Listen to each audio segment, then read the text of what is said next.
Hey guys, welcome to our second episode of Brain, Body, and Mind, where we're bringing high-level science and current literature and research to the public with little to no cost for basic lifestyle guidelines, or BLGs, to help everyone achieve their optimized state of brain, body, and mind. Today we have Ronny Bilodeau here with us.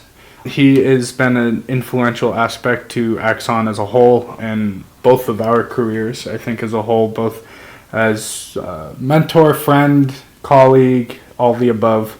It's really awesome to have him on the podcast, and his point of view on things and intellect is going to be greatly appreciated, and you guys will come to know why. So thank you so much for the intro. Yeah, happy to be here. Thanks for the invite. Yeah, excited to be doing this and delivering some stuff to people that need it and want to hear it and want to make measurable, actionable changes to their lives. Yeah, it's an endlessly fascinating topic of brain optimization and how to age gracefully.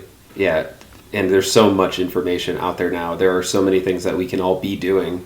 So this is great. Yeah. I'm so glad that you guys are doing this podcast. Absolutely. Tell everybody a little bit about you. We've introduced ourselves on the last episodes. Tell them about your background and where you come from. And yeah.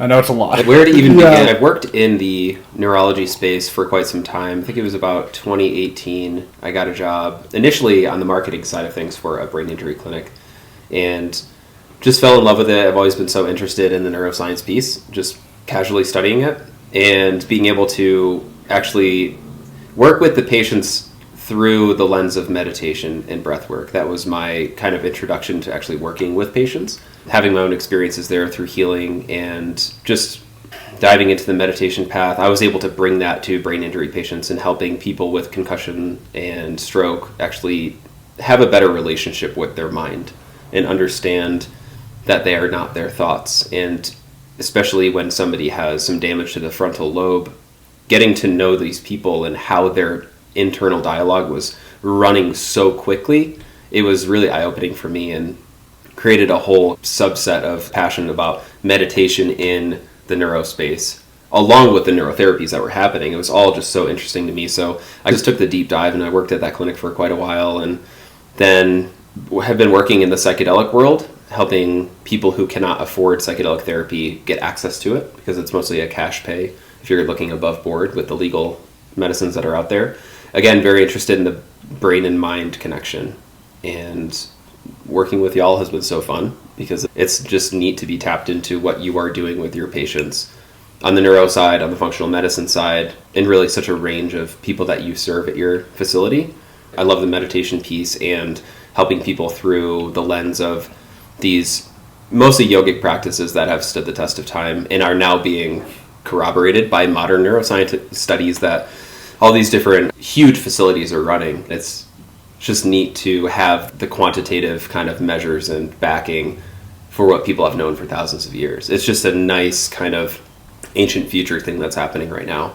Yeah, we see that connection quite a bit. And now places like Stanford and Harvard and MIT are doing these research studies on work. You should do this thing where you block off one nostril and then you inhale and then you switch and block the other one off and exhale. I've been doing that for quite some time now. And that's we did a little game, I guess, in the clinic where we did a brain map, did literally 2 minutes worth of breath work, and then another brain map. Was it different?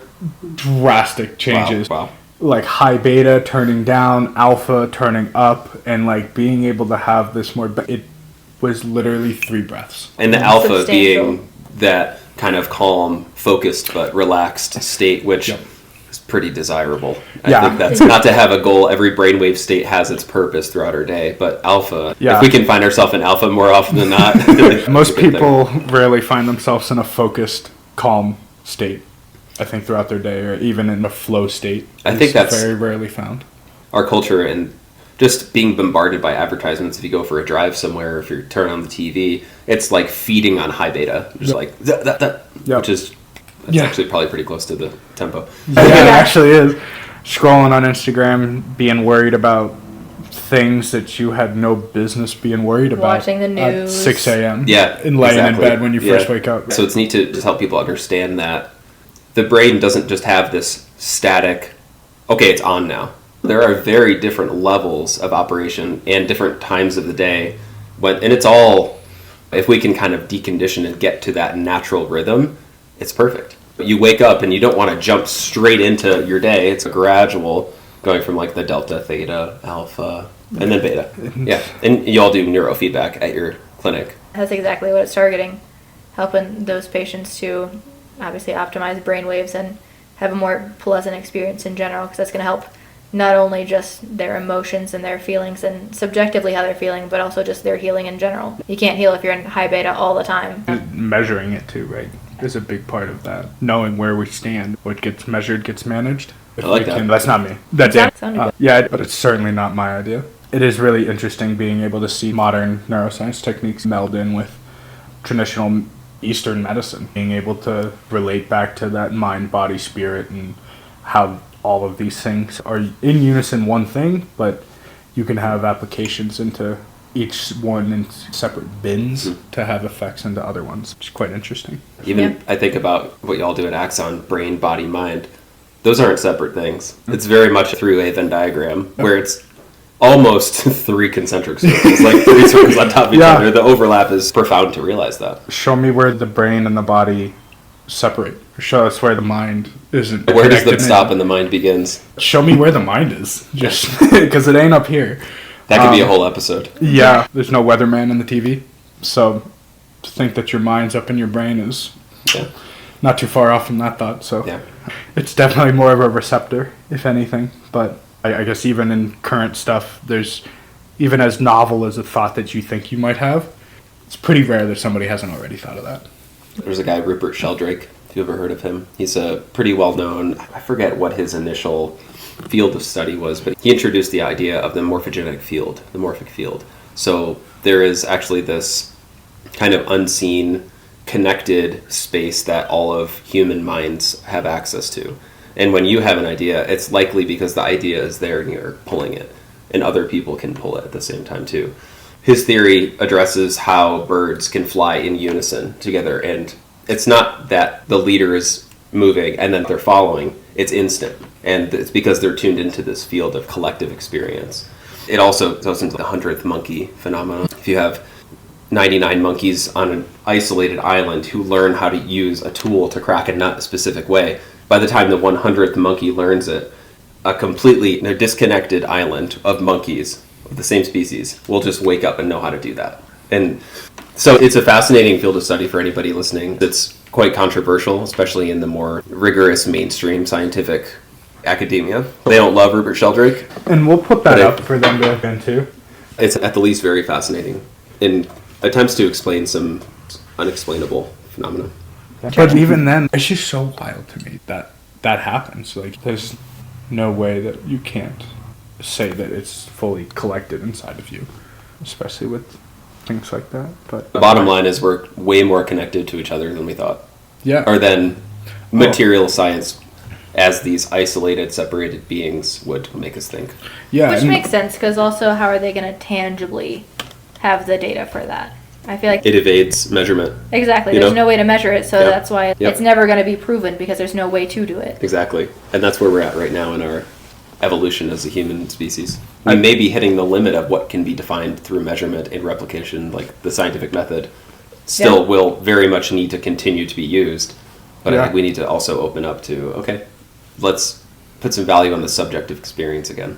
Yeah, and I think that level of interconnected space is, I don't know if we'll ever have real data on that stuff, but probably for good reasons too. I just recently read about magnetoreception, and that this thought or theory that it's another form of our senses that we as a human race might or may not have access to, but... Is that like birds? How they can access the North Pole and fly in other directions? And the salmon and fish can meet in the same river every single year for their entire lives out of the oceans. Basically having a receptor to access the magnetic field of the Earth. Yep, exactly. And we've had this theory for a while now, is like the thought of like when you vibe with somebody, you quite literally vibrate with them and you get along with them because of this electromagnetic spectrum that everybody puts off, and whether you feel like you're perceiving, you're probably not processing that, but you are perceiving in some capacity, and you're like, man, that person I really like. I don't know why, but I do. Or I can't stand that person. They're really nice people, but I can't be with them. They're just like not jiving. It's just like when you play two resonant notes, like a perfect fifth on a keyboard or a piano, and then you play two notes that are right next to each other. It's not going to sound great. It's a dissonance and a resonance. And we know that the heart and the brain produce that electromagnetic field. We know this now. We've actually been able to measure it. And having the heart-brain coherence, I think, makes somebody's field even stronger. Heart Math Institute, I think they're the ones, I think they're out of Boston.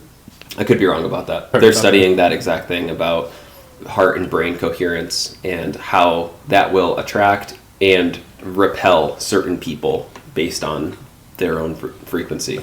That could be considered so woo and far out had we not actually been able to figure out how to measure these things out. And how does being in line with your own mind and heart play into that as well, right? If you're out of alignment personally, how is that going to affect even the person next to you? Or if your purpose doesn't match with your actions or like your thoughts? It even comes down to, if you look at a neurological injury, something has come in and impacted whatever part of the neuroaxis, and you're maybe wobbling a little bit in your frequency, so that coherence was thrown off by an actual event. It could also happen through chronic stress, I think, with people who have just been going through life. And ultimately, to get the body back into that word homeostasis, right? It's thrown around so much. That just means it's able to heal itself and it's able to operate to its full capacity. To me, that's a resonance thing. It's like a vibration thing. It's an alignment thing. Being in that kind of homeostasis, right? I had a patient this morning ask me on a follow-up call. We went through a concussion TBI protocol a few months back. She did a 2-week intensive and had a bunch of metabolic issues and SIBO and gut and hormone imbalances as well. Just teaching her on the connections of these two things. But she's seen some pretty drastic and substantial improvements. And today we talked about, she asked me a question. She goes, what are your indicators for when somebody has a balanced nervous system or a regulated nervous system? And I was like, ooh, what a question. It's kind of like that what is normal question. What does that even mean? Abstract concept. Honestly, I think a regulated nervous system is being okay being unregulated.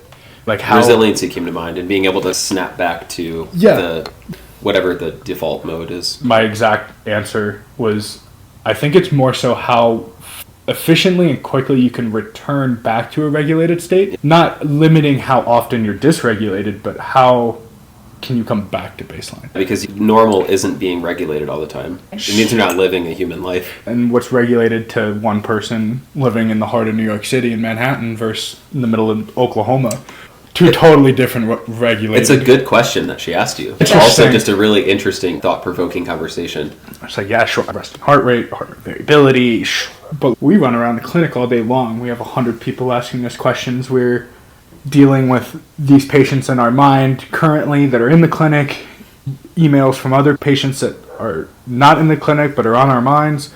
Some days I'm running around, it's 130 BPMs, and I'm like, that's not regulated, but I feel fine. So like some of these metrics too, you can get caught up in these and feel like if I looked at that and I allowed that to dysregulate me further, then there's no coming back from that. Oh, I'm at 130, I'm at literally 93 right now.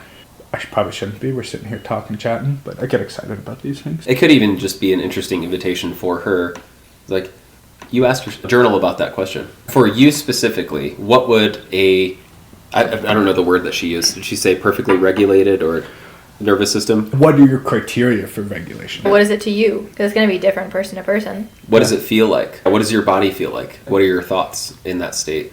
And for anybody listening, you can do that exercise too. What does that look like for you? Might be a helpful exercise. Certainly. Speaking of treating symptoms or delivering, I guess we can even touch on root causes here too, but I guess we hear a lot of the word functional thrown around nowadays. Functional health, functional neurology, functional medicine, functional movements, functional dentistry, functional nutrition. Yeah, whatever everything you're talking about here. But I guess what are some of the ways, I guess you had mentioned this earlier too. I guess you've been hearing that through the grapevine too, and what people shying away from this functional word even sometimes nowadays. What were some of your insights into wanting to bring this question up? I think it's with functional neurology, we'll start there. It's the most accurate way to describe what it is. And I would love for you to answer, what is functional neurology?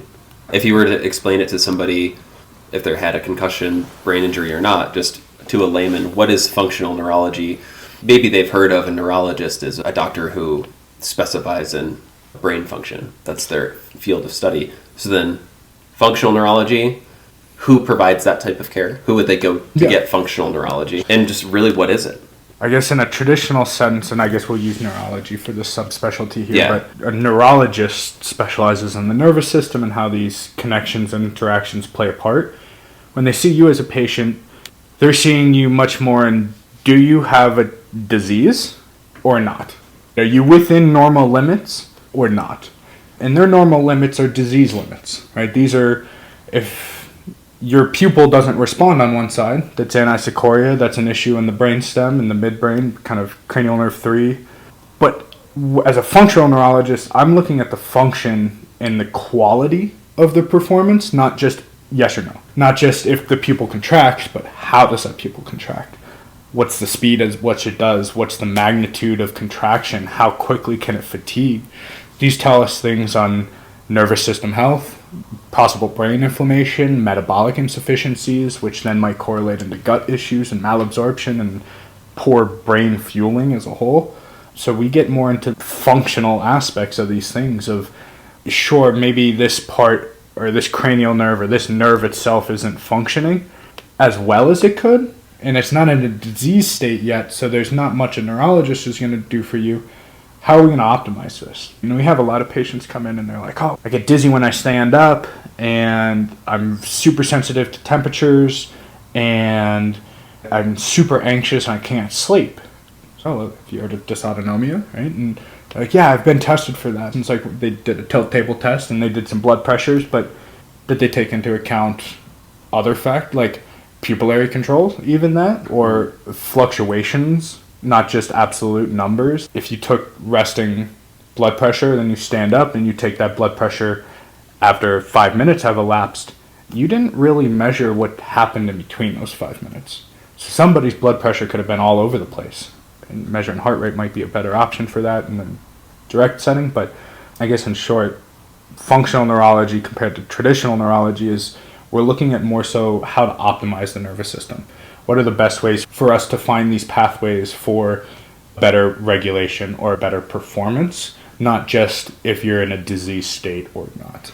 Yeah, what I'm hearing is these systems are so complex and interconnected that to just say a yes or a no, disease state or not, might not be the best route for a lot of people who might be subthreshold for the yes state. They might not be technically in a disease state, but they have symptoms, they have some things happening. So what I'm hearing is functional neurology will attempt to look at, okay, why are you trending that way? How can we address this now? Largely non-pharmaceutical psychopharmaceutical interventions, just through strengthening pathways, strengthening regions of the brain that might need maybe more blood flow and activity that might be atrophying. And the other thing that comes to mind is, as we age, so much of our money in healthcare is spent in our last years of life, just because we want to prolong life. But the question that I would always want to pose is, what is that quality of life as we age? Rather than just delaying our transition out of living. What if we were to look at, why am I losing eye function? Why am I assuming that's normal at age 60, 70, whatever it is? And that's one of many things that are happening. Being able to look at what you just described, of all these different potential reasons that something in our nervous system is just a little weaker, and maybe it's presenting with some debilitating symptoms. Like, why is that happening? What are all the angles we could look at? Yeah, I think that's the biggest question in most functional fields is the why. It's not a matter of the disease itself, but it's what happened to get you to that disease state. Was it truly an injury? Was it something, a cascade that's happened over years? Was it something acute? The why behind all of it, getting to the root cause in general, is going to give us the indication of how to fix it.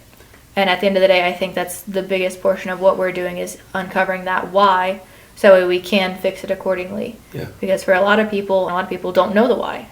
They have no concept of why this happened.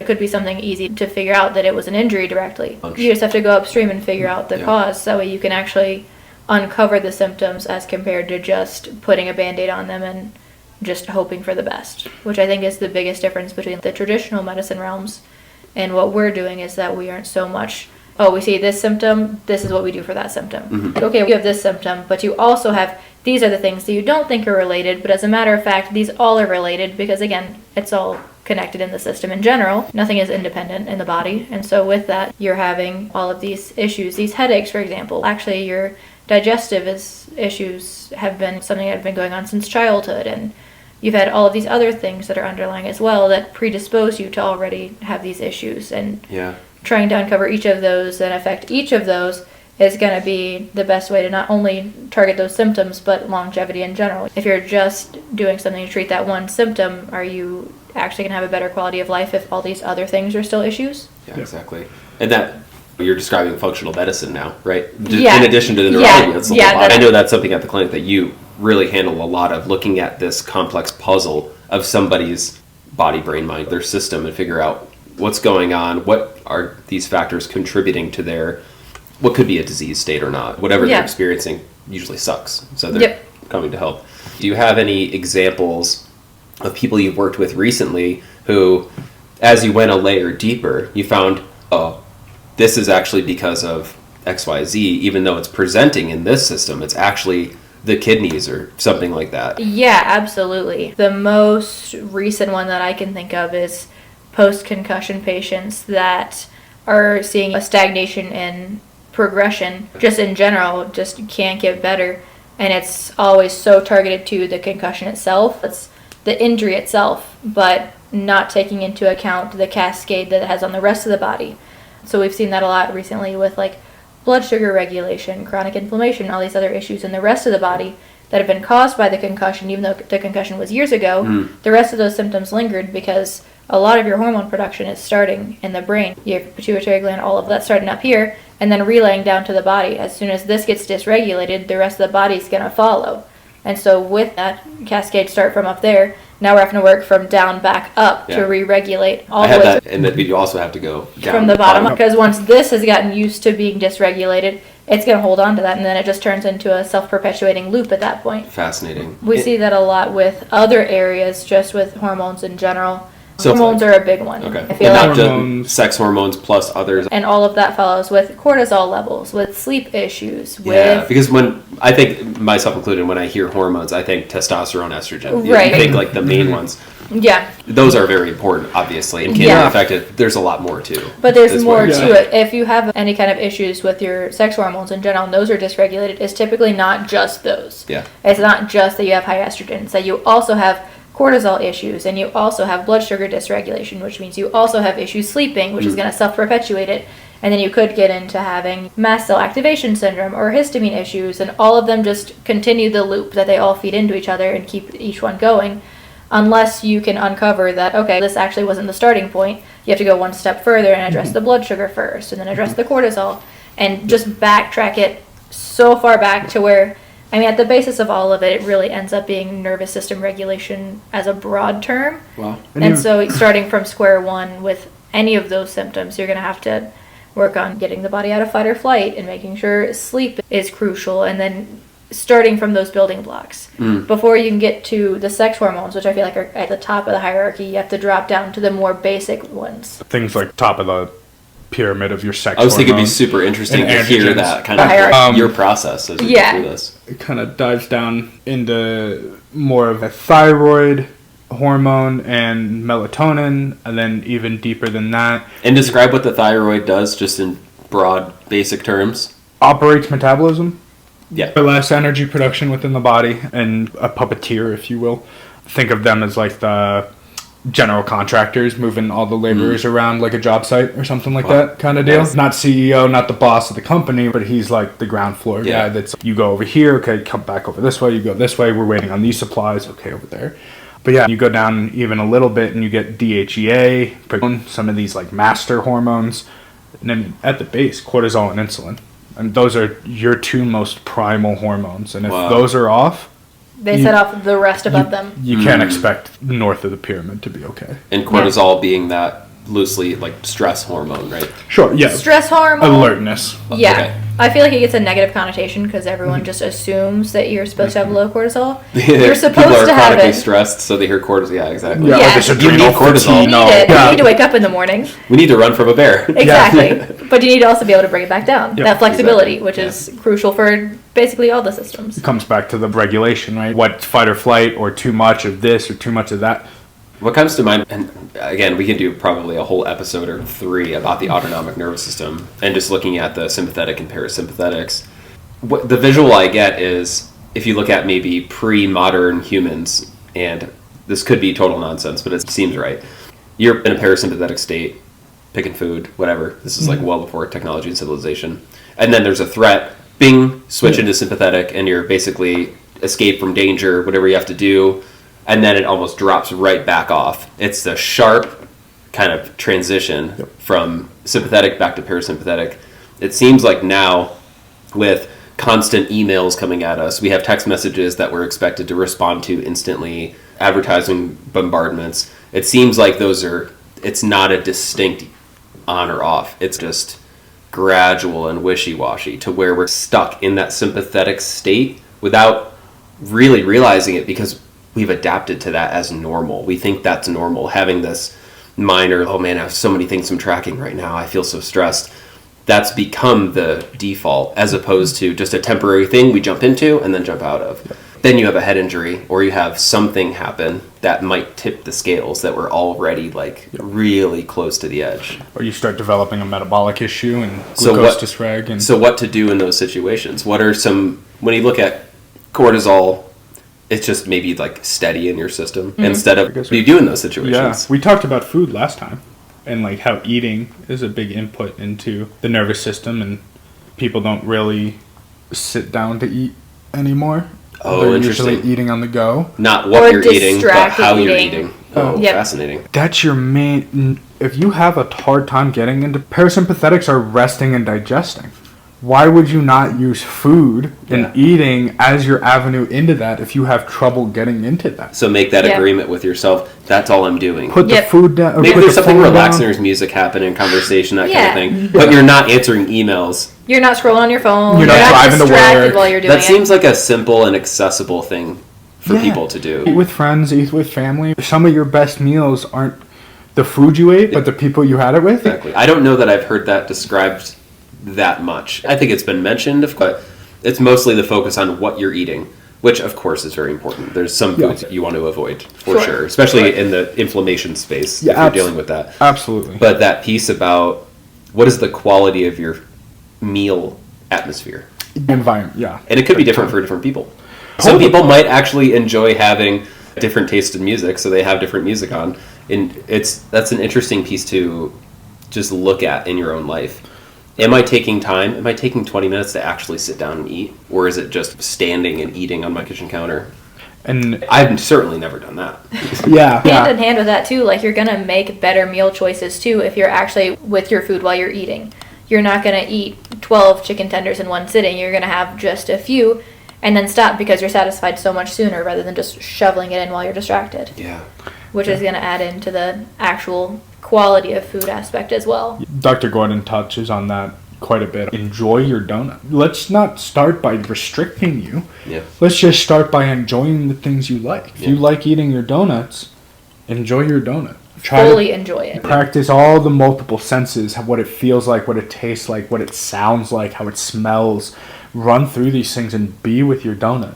You'll likely need less. But if it's a shameful thing that you're regretting instantly, You're it becomes a shoveling it as fast as corruption. possible, getting past it. Don't eat a donut and kick yourself and be mean to yourself for eating that. Feel guilty while eating it. Enjoy the donut. It's your donut. Take your time. Enjoy it. Just maybe don't do it tomorrow too. I think what I'm hearing too is just bringing a level of mindfulness and awareness into everything you do. And that's Intention. several Eastern traditions. They teach this level of awareness. No matter what you're doing, be with it 100%. Try not to multitask. And again, we're living in a kind of a different era than when a lot of these teachings originated. So I think take it with a grain of salt. We can multitask sometimes. That's okay. And the more ADHD people have a better ability to multitask if you control that fire. But yeah, there's a controlled multitasking. Are you listening to music while you're doing housework or multitasking with small things like that? Or are you trying to actually juggle doing multiple things at once and just stressing yourself out further? I think there's obviously a balance there. And again, as much as we think we can multitask, we can't. The brain pays attention to one thing at once, and that's it. If you're cleaning and listening to music, one of those things is getting the short end of the stick. You're either mindlessly cleaning or mindlessly listening, both of which are fine. If you're sweeping your house, how into that do you need to be? You could be jamming out to the music instead. It's very much like tapping your leg when trying to focus. It helps to satisfy that input and that gate system into the brain. So it does help you focus on something a little more. Is that like a cerebellar thing? The tapping the foot specifically? Is that giving you some cerebellum input? I'm curious about that. Yeah, I hadn't really thought about it. More of a limbic system frontal lobe gating aspect of attention spans. Yeah. It satisfies, it puts a bouncer at the door, essentially. Okay. We're going to regulate now what's coming in and out. So it might be super annoying to the people around that person, whether it's clicking on a pen or chewing gum or tapping a foot or something like that. It's helping to focus down. And yeah, I mean, it could be, there's that level of frontocerebellar connections and limbic system. As we start breaking things apart, it's the brain. Yeah, exactly. The frontolimbic cerebellar parietal temporal axis. They're all talking. They're all talking. You don't want to see me not do this. Yeah, this is helping you more than it's helping me. And it's interesting to see that, and being able to, I guess, modulate your health. I guess coming back all the way to a functional aspect, and not just put band-aids on symptoms. You know, your cholesterol's high. Here's a statin. Whereas what a functional medicine doc would be is like, why is your liver not processing these cholesterol? What's blocking that up? So why? There's also some degree of, I think, accountability that's gone away with the traditional medicine system. Particularly, I think with traditional medicine, everyone's gotten so reliant on what either the provider or the practitioner is going to do for them or what the medication is going to do for them or to them, and there's no real accountability or there's no real thought into what people can do to help themselves. That's gone so much to the wayside of what are you going to do? Instead of what can I do to help myself at home? Because there's all the time we see people come in and they'll say, we have these expectations, these are the things we want you to do at home, and then they'll go home, they're like, no, I didn't do any of it. Okay, the first step in helping yourself is to actually help yourself. Yeah. There's nothing else I can do if you aren't actually doing things at home to make yourself feel better, to regulate your nervous system yourself, then I can throw all the supplements in the world. It's not going to stick. Yeah. If you want to see a change, you got to make a change. It is quite a paradigm shift if you're thinking about the mindset toward medicine. A large number of treatments for most diseases will be the pharmaceutical route, which what's easier than taking a pill? It's about the easiest thing you can imagine. So you detach from your own process, and not making anybody wrong in this. That's just the progression of how things have happened. But I think it is, what would you say to somebody if they have resistance? I'm asking you because I imagine the piece that you work with the patients on is there's probably a lot of resistance to saying, I traveled and I'm seeing like good results, but man, I don't know if I have the motivation to do these things at home. Yeah, depending on the day. I really like the analogy that you tell patients. I feel like it really sticks. You go to the dentist for routine appointments every, 6 months, a year? You still brush your teeth at home, don't you? You still have to brush your teeth. And that's a regulated nervous system right Good job, there. Luz. Look at that. She's back Threat at the mailbox. She's back to her blanket. and rest. And back to rest. She goes, what just happened? I don't know. So the question was, when somebody is maybe resisting that accountability piece and they're saying, they have that mindset of, I am going to this doctor, they are going to fix me, and I will go home and then live the same life that I was living. How would you address that? Yeah, it's a tough one. I use the analogy that you use a lot, that you go to the dentist every 6 months, every year, for maintenance, checkups, whatever, but you're still going to brush your teeth at home at least once a day, hopefully more than that, but at least once a day. It's the same concept. You're going to go get your annual physical, for example. You know, you're going to go do that. However, you're still going to do stuff at home. You're still going to work out. You're still going to have to go to the gym, have to take care of yourself in some regard. It's the same capacity with your overall health. There's still stuff that has to be done at home. It can't all just happen in the clinic because at the end of the day, the majority of your time is spent at home. And if you brush your teeth in the morning, doesn't mean that they're clean for night. Just because you tried it once doesn't mean that's going to be all it takes to regulate your nervous system. And you wouldn't be surprised if you didn't brush your teeth and you had a cavity. So don't be surprised if you're not doing these things and you have to see us. a life thing for the most part. People ask us all the time, is this something I'm going to have to do for the rest of my life? So it depends on you. It's a telling question, just the way they ask that. Yeah. What was coming to mind when both of you were describing how you address this is our relationship to our body and our health. And if we just pause for a second and recognize that we have this incredible system that we're able to interact with life through this body, through this mind and brain, it's an act of love for ourselves to do these things. It's not an obligation. We don't want to go to the gym. We don't want to go walk a few miles. But if we can have more days than not, have that mindset of, this is such a gift I can give my body. It's something that I'm choosing to, because not just because I want the results, but because I have autonomy in this human existence and I can choose. And it's a relationship thing. It's a mindset thing. And helping people access that can only serve to help. When I first got into meditation, I was, I don't want to meditate today. Now I kind of crave it because it's so delicious and it's such a self-love practice. I can just sit there and nobody needs me for these 15 minutes. I can just be with myself. And yeah, I imagine that's the tough thing to help people reframe at-home exercises and nutrition changes. Yeah. It may be tough in the beginning, but like anything, if you keep doing it, it gets easier. And then it's just something you do. At some point, they make the decision that they want to do it. Me telling That's what I was trying to people- get at that whole time. You just nailed it. Exactly. Yeah. Make a decision, I want to do this. They have to decide that they want to take control of their health or how they feel.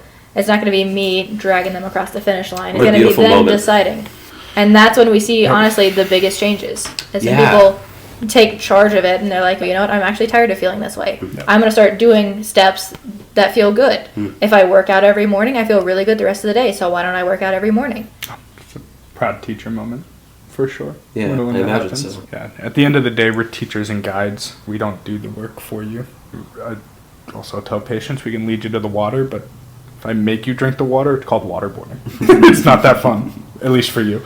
But once you switch from the I get to and want to, from the I have to, or he told me to, or she told me to, there's a big shift. That's so powerful, I think, and when they're able to find that out for themselves, which is kind of frustrating on our end of things, because they're like, I realized over the weekend that I should just spend some time, like, thinking my thoughts. I'm like, yeah, dude, I've been telling you that for 6 months. I'm happy you found that out. It is funny when that realization happens. The brain's a problem-solving machine. If you give it the answer, it doesn't want to accept it until it solves it gotta figure it out itself. Sometimes give them the steps and the tools instead of just telling them that they have to do it this way. It can take experiencing the contrast to have that realization, like the example of the gym. I didn't go to the gym today, and I feel sluggish. I feel less sharp. Oh, interesting. That contrast experience. Like, oh man, okay, a bad day, quote unquote. And that comes from thoughtfulness and being with it anyways, because there could be that person that never connects those dots and just isn't thinking about it or having 5 minutes of their day to think about these things of maybe why am I feeling off today? They just go to sleep and they come back and they're like, yeah, it's been a week and I haven't felt better. Have you worked out? No, I did a few times and it did feel really good. And then I just stopped. I don't really know why I stopped. If that made you feel better, why did you stop that? And it's usually because you didn't have the time to think about that until you just verbalized it in front of us. So take the time to go about your day and figure out what might have been different today or the next day or the last few days and what you did differently and what you ate or who you spent time with or what you did physically or mentally, and What consumed your energy? connect those dots, because connections and associations are going to go a whole lot further for the listeners than like anybody telling you something to do. And the best thing for you is the thing you're going to do, not like this breath work or that exercise As protocol. movement. It's the one you're actually going to do is the one that's best for you. Yeah. So At the gym, if you like using the Smith machine, do it. fucking do it. Nobody Do the else thing is, that you will do. Yeah, and they don't worry about what people think around you either. They have no inputs into what you're physically doing or your actions and measures. If you've read on Reddit or Instagram that using the Smith machines for little sissies, then drop that notion and just do what brings you joy. What other topics?